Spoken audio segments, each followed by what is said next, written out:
Oi, sou a Magda do canal Interiores Exteriores. Neste episódio, vamos conversar sobre qual abordagem para decorar a casa é pedir problemas.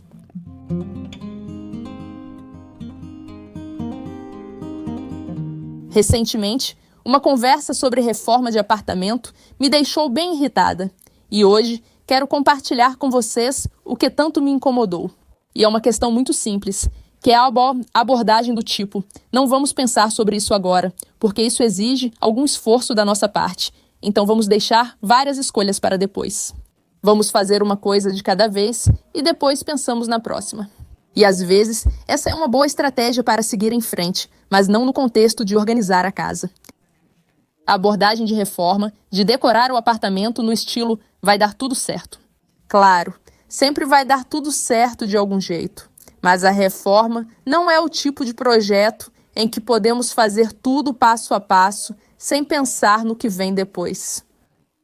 Eu entendo que a reforma gera muitas situações estressantes, tem muitas emoções e muitas coisas para pensar, então dividir isso ao longo do tempo é uma forma de lidar com tudo isso. Mas esse método não é tão bom quanto pode parecer à primeira vista, porque agora estamos bem com o fato de não precisarmos pensar em muitas coisas. Só vamos passo a passo, vemos o progresso da reforma. Mas depois, tudo isso pode desabar sobre a gente com fracassos totais. Pode acontecer de vocês construírem a parede do banheiro sem pensar no que querem colocar dentro e depois descobrirem que aquilo que vocês mais gostam simplesmente não cabe nesse banheiro. E faltam literalmente alguns centímetros que daria para resolver se vocês simplesmente, só isso, sem custos adicionais, só tivessem pensado nisso antes. Pode ser que em algum momento a reforma avance e já seja preciso instalar os azulejos para poder colocar as outras coisas. Vocês ainda não têm os azulejos e só vão pedir agora, sendo que a maioria só chega em algumas semanas. O que fazer? Vão desistir dos azulejos dos sonhos? Vocês vão falar ao profissional: desculpe, não temos trabalho para você agora, pode ficar aqui sem fazer nada? Não deveria funcionar assim.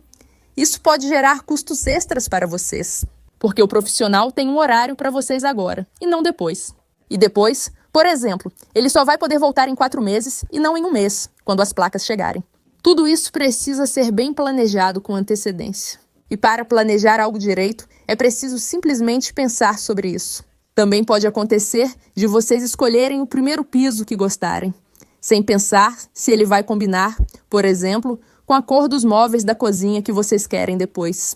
E depois, vocês só vão escolher os móveis da cozinha. E de repente, vai ficar claro que se vocês tivessem escolhido outro piso antes, o resultado teria ficado 1000 vezes melhor.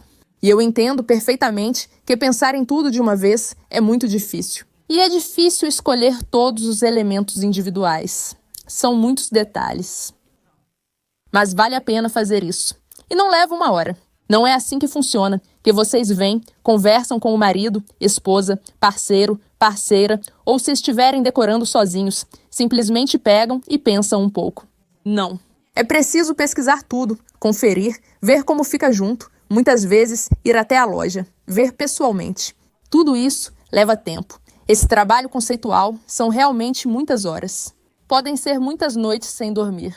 Vale a pena fazer moodboards, esses colagens, combinar diferentes produtos entre si. Você não precisa de nenhum programa gráfico avançado. Você também pode fazer isso no modo de criação de stories no Instagram. Vale a pena fazer desenhos na escala certa e testar se tudo realmente combina em termos de tamanho, para depois não acontecer de algo não caber. Sempre deixem margens, porque são necessárias as bordas, os espaços entre os móveis e os diferentes equipamentos. A máquina de lavar vibra e se move, por isso não pode ficar encostada.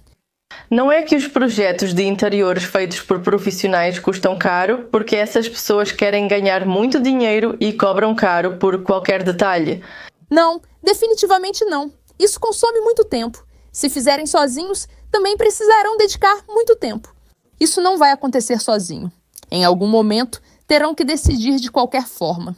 E simplesmente é melhor tomá-las antes. E é melhor dedicar mais tempo a isso do que menos, porque assim vocês têm mais chances de sucesso. Além disso, vocês ainda podem discutir o conceito pronto com alguém. Vocês podem escolher uma consultoria com designers de interiores ou marcar uma consulta comigo. Vocês podem conversar com família e amigos. Existem várias opções, mas sem anotá-las ou escolhê-las, sobre o que vão conversar com os outros. Como vocês podem buscar conselhos ou dicas? Como melhorar esse projeto, se o projeto não existe? E claro, existem situações na vida em que não dá para preparar um projeto antes da reforma. Sério, eu conheço essas situações e entendo completamente. Mesmo com a reforma em andamento, as decisões precisam ser tomadas rapidamente. Não adiem essa conversa sobre o projeto, nem o desenho para vocês mesmas. E não deixem para depois a escolha dos elementos individuais do mobiliário. Para mais tarde, para um momento indefinido. Quanto antes começarem, melhor. Façam isso com frequência. Voltem. Pensem sobre isso. Dediquem bastante tempo a isso. Não façam isso só por acaso. Planejem que hoje vamos sentar para fazer isso. E vocês vão ver que metade do dia vai passar num piscar de olhos. Com esse pensamento eu deixo vocês. Se precisarem de inspiração, inscrevam-se no Interior Exterior e assistam a outros vídeos nossos. E também convido vocês para a nossa loja. Lá vocês também encontrarão consultorias. Até a próxima. Tchau!